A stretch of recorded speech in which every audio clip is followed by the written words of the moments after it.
So, okay, so, and I'm going to be talking about biodiversity conservation in a changing world. Oops. Right. So, sorry, let me just try to arrange things so that I can see better. So let's go into these into a bit more detail. So what is habitat loss? So habitat loss is nicely shown here in this photo. So here we've got forest, here we don't have any forest left. So habitat loss is widely known as a very negative influence on biodiversity. So the vast majority of species cannot survive outside their habitat. So you take any bird, any mammal, any butterfly, you're probably not going to find them here. This is not to say that you're not going to find anything here. There are some species who can live here, but the chances are that the number of species that you're going to find here is dramatically lower than the number of species that you're going to get here.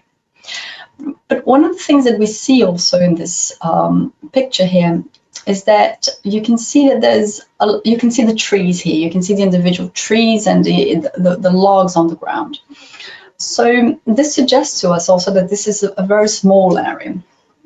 And really, when you look at the map of a larger area such as this one, what we see is that, yes, there are bits there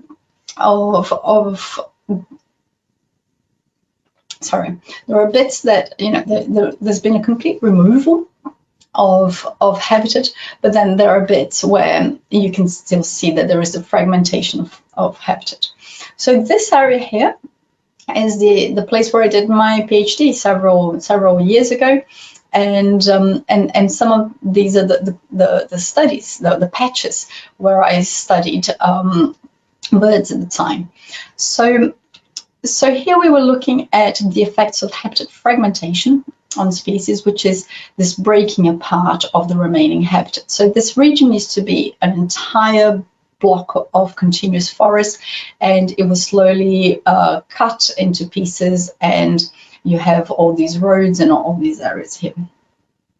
So there's two specific issues that happen when you've got a fragmented habitat. So first of all, you have the problem is the loss of connectivity. So connectivity is a measure of how far the habitat remnant is from other remnants. So habitat remnant is, sometimes I call it a habitat patch, or sometimes I call it a fragment. These are interchangeable names. So here what we can see is that this is a patch of forest that is disconnected from these other bits of forest here. And you can see that there's a hedgerow here, and you know, there's some trees in the middle. But basically, this is to say that we don't know exactly how isolated this patch is from the nearby forest unless we start thinking about the biology of the species. So for instance, if we think about a jaguar here, right? So a jaguar can cross very large areas, very large open areas, can cross large pastures. So this will be nothing for a jaguar. Now, if we're talking about a very sensitive species that cannot go out in the sun, and there's a lot of birds like that, there's a lot of small mammals like that, then this patch here, this patch of forest is completely isolated from others. Now, there will be species that will be able to use the hedgerows to go from here to there, but this will be something that's very specific on the individual species. So basically, defining connectivity is something that we can define just basically looking at the structure of the map and where the pixels of forests and non-forests. But most realistically, if we want to know how isolated a patch of forest is, we have to think about a group of species and then think whether they are able to cross these areas. Now, another issue that happens with habitat fragmentation, it's called edge effects. So Edge effects is what you get when you have two different habitats, such as a forest and a pasture here, and the conditions of one habitat influence the conditions of the other, and vice versa. So in this case here, this pasture, for instance, will be affecting the conditions at this forest at the edge here, such that the edge is going to have a lot more wind coming into it. There's going to be more light coming into it. It's going to be a lot drier, and also the conditions on the pasture here will be a little bit colder, a little bit more humid, and so forth. So this is kind of like the influence of one habitat on the other. So when we have these sorts of changes in edge habitats, this often impacts species of trees, such that, so for instance, it may increase mortality of trees, it may reduce their growth, it may influence their phenology, so they stop flowering, or some species will flower more. So often what we see is that on edges of tropical forests, we have a very different type of species that we have in the interior, because these will be species that are more adapted to lots of light and lots of heat. Well, in the core of a patch, you're going to have species that are much more sensitive to these sorts of changes, and they can really handle very small amounts of variation in light and temperature. Another issue with edge effects, which is a very complicated topic, is that the edge effects come from all sides of the forest patch. So a patch like this one, which is quite small, you'd actually not expect a true interior, like an interior condition that is typical of a pristine forest. You'd expect these edge conditions to reach all the way the interior, simply because you're going to have the synergy between the light and the wind coming from here and coming from here, and then all together this will impact the structure across the whole forest. And finally, there's the other issue of habitat degradation. So habitat degradation can be caused by several different things. It can be caused by selective logging. It can be caused by edge effects. So it's absolutely what you have when you have edge effects, or perhaps even a forest fire. So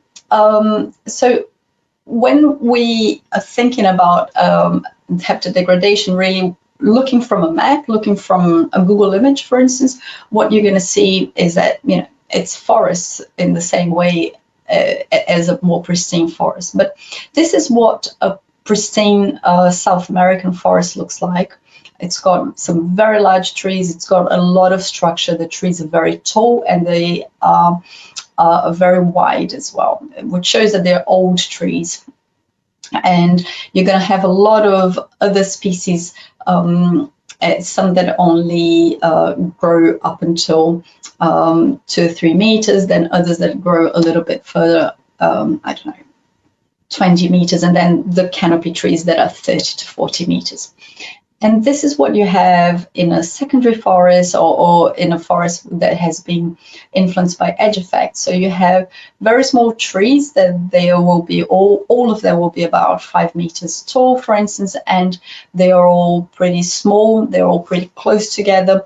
There's no structure in the forest. And obviously these changes to the forest reflect as well on differences in the animal community. So you're going to have animals here that are much more resilient to changes, such as rats and animals that can handle pretty much any habitat. While here you're going to have the highly specialized species, those that are red listed and so forth.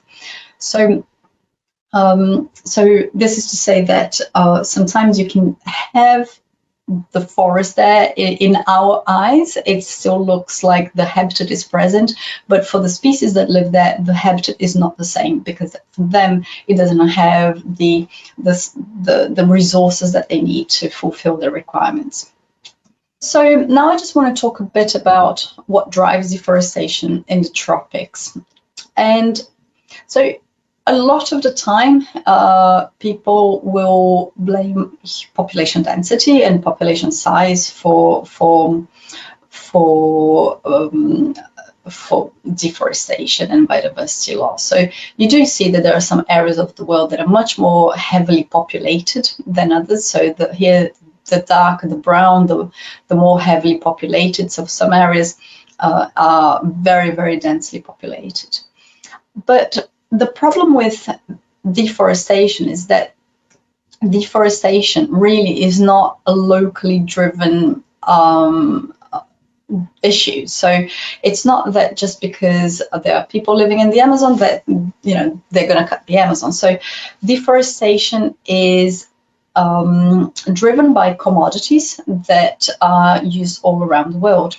So this graph here shows, for instance, the countries that export the deforestation and the countries that import deforestation. So here, for instance, Brazil and Argentina and Indonesia and Malaysia, for instance, are countries where they do a lot of deforestation, and the products that come out of this deforestation are exported to other countries. Now, countries such as Russia, China, India, US, and frankly a good chunk of Europe are also importing then these commodities, these products. So this shows how complex it is to solve the problem of deforestation. It's not just a matter of going to a place and taking chainsaws off people's hands, because what's driving that chainsaw to be there is a global market that is allowing that person to sell their products in a global market. So what are these products then? So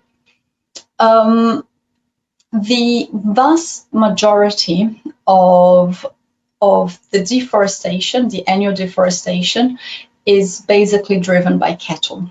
And for this, I mean beef. I don't think it is necessarily for milk. So the vast majority, so about 2 million hectares, roughly, per year of deforestation just for creating new pastures for cattle. Then we also have oil seeds. So some of these oil seeds will be for instance, biofuels, but the vast majority is also to then feed animals in other places. So this will be soybean, for instance, that is then is planted in the Amazon and then sold to the UK to feed chicken in the UK, for instance. And then you have forestry logging, so the actual wood in itself, as you can see, it is a small proportion compared to what cattle and how cattle and oilseeds are driving this deforestation. So basically about 3 million hectares per year are lost just for animal production. So just for feeding animals that will then eat. And there is a certain level also for vegetables and so forth, but it is much less.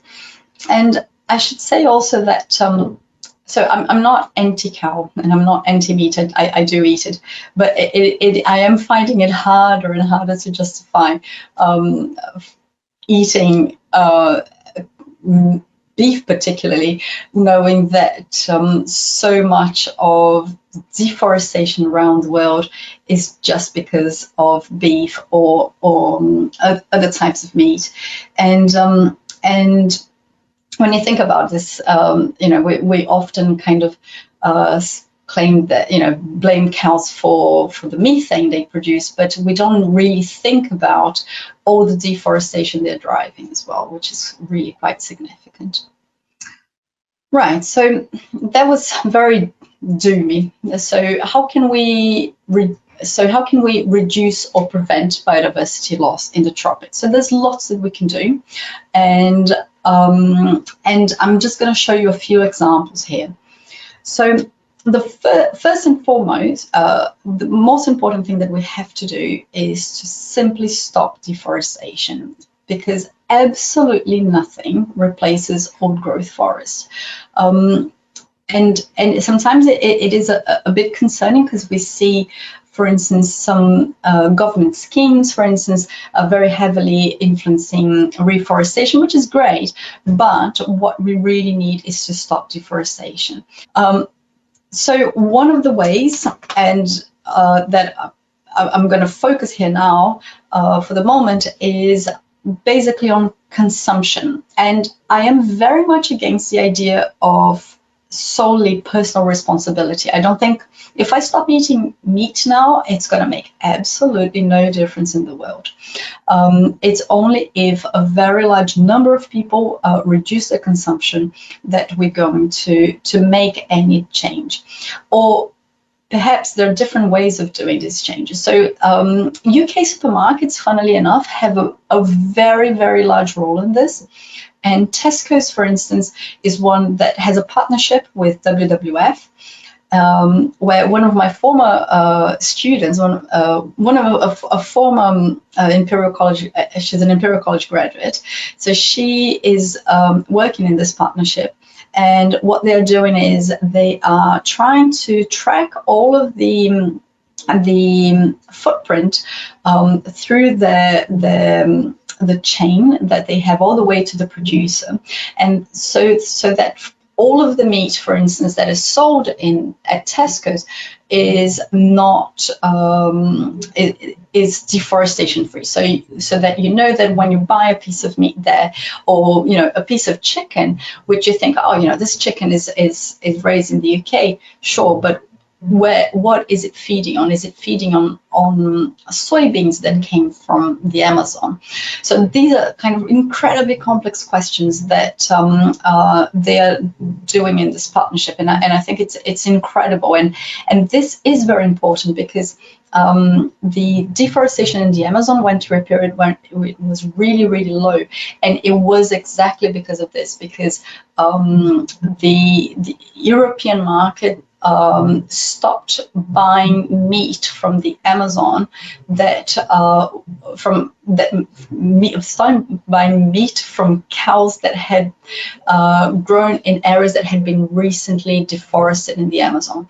So the only way that farmers could sell their product is to show that their land wasn't land of new deforestation, and this dramatically reduced deforestation in the Amazon. So it shows how much consumer options and how much industry and society has a role in shaping these sorts of large scale actions. Reforestation is absolutely one of the ways to go. It's very important, and I really would suggest, I really think that this is a great activity. However, it is very, very important that we differentiate what the three different ways how reforestation is what reforestation refers to. So reforestation can be forest restoration, which is when you go to a pasture in the Amazon and then you reforest that pasture to what it used to be. So you restore that pasture into a nice Amazon forest, and that is beautiful. That is amazing. That is really, really good for biodiversity and also for the climate. That is absolutely what we want. Now, a lot of the time when we think of reforestation, what we're really thinking is what's called a monoculture of the same species. A lot of the time, it's an exotic species that doesn't necessarily do any good for the environment. So this will sequester carbon, but it won't do necessarily good for biodiversity. It's not going to help biodiversity thrive. And A good example, so for instance, would be, plantations of Canadian pine here in the UK.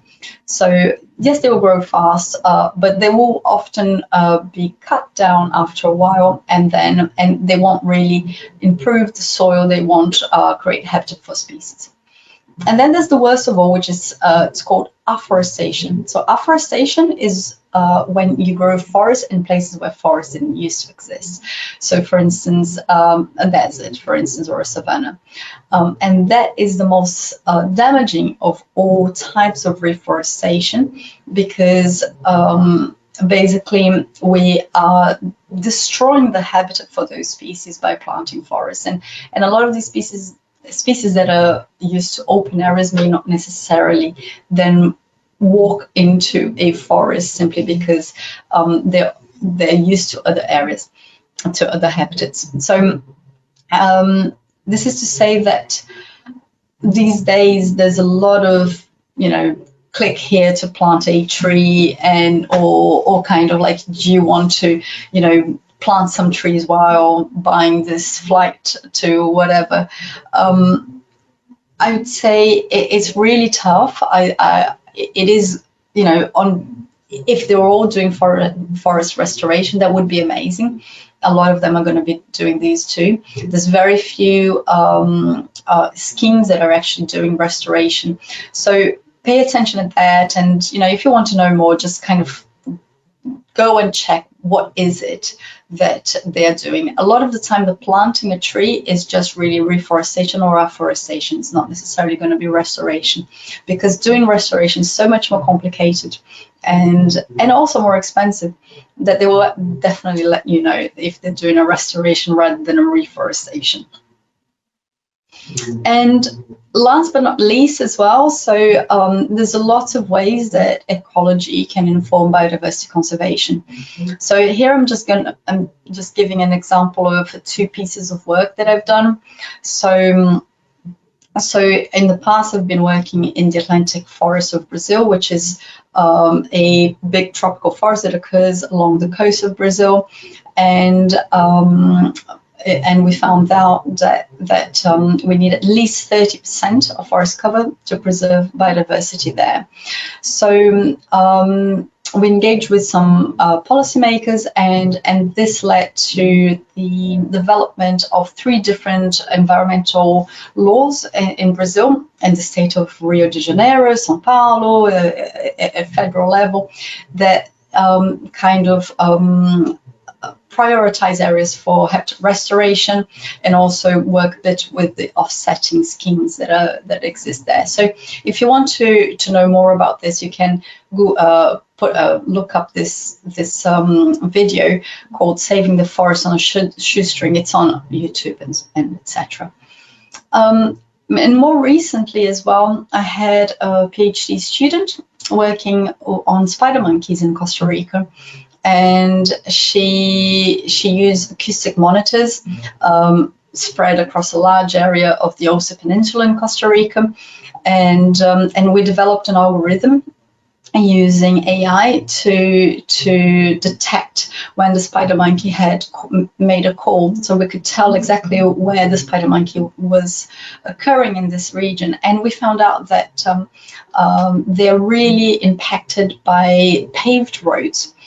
And at the same time, the government there was looking into paving a road that crosses right in the area that is the last remnant of the species in Costa Rica. So Jenna Lawson, the person who did this work, went on and engaged a lot with the Costa Rican government and prevented the development of this road, which is really great news for the species, and also lots of other species that we don't know as well that are just similarly impacted by roads and kind of cars and traffic and so forth. So yes, there are ways where we can engage with industry, or through our behavior that we can improve habitat or stop deforestation, but there are also lots of ways that through research we can also engage with policymakers to improve the conservation of an area for particular species.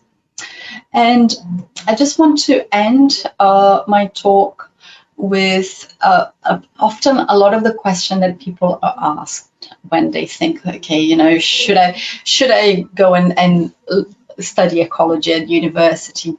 And I remember there was a question that people asked me when I was starting university. Why did I want to be a biologist? What was I going to do as a biologist? And I can tell you that you can be a lot of things. So here on this slide, I put all of the things that previous students or colleagues of mine are working on. So some have gone on to be a teacher, some have gone on to become a scientist or an academic.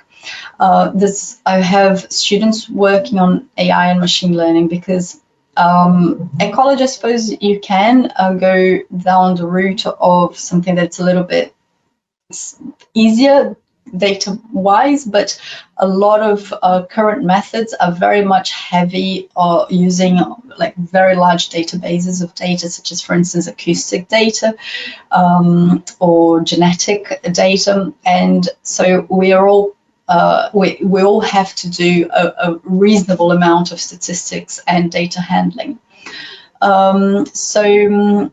A lot have gone on to work on charities or NGOs, government. I have a former student who's currently working at the UN. There's some people working at oil and gas and agri-tech companies, because they also need someone to work on the sustainability actions and so forth. And I have lots of colleagues working at forestry and reforestation companies. I am myself also working with with 2 reforestation companies at the moment, trying to kind of inform best practices for restoration for biodiversity, and also for in how to inform the monitoring of biodiversity. Some people have gone on to become writers and photographers, and some people have opened their own consultancies or work on consultancies, and others have work as park managers. But there is a very, very large number of jobs that you can do, and I also think that even when you don't necessarily end up working in a exactly same area, the knowledge that you get will really help you in data analysis, but also in general kind of thinking through, you know, issues of sustainability and the directions that the world is going at the moment. So that was it for me today. Thank you for your attention.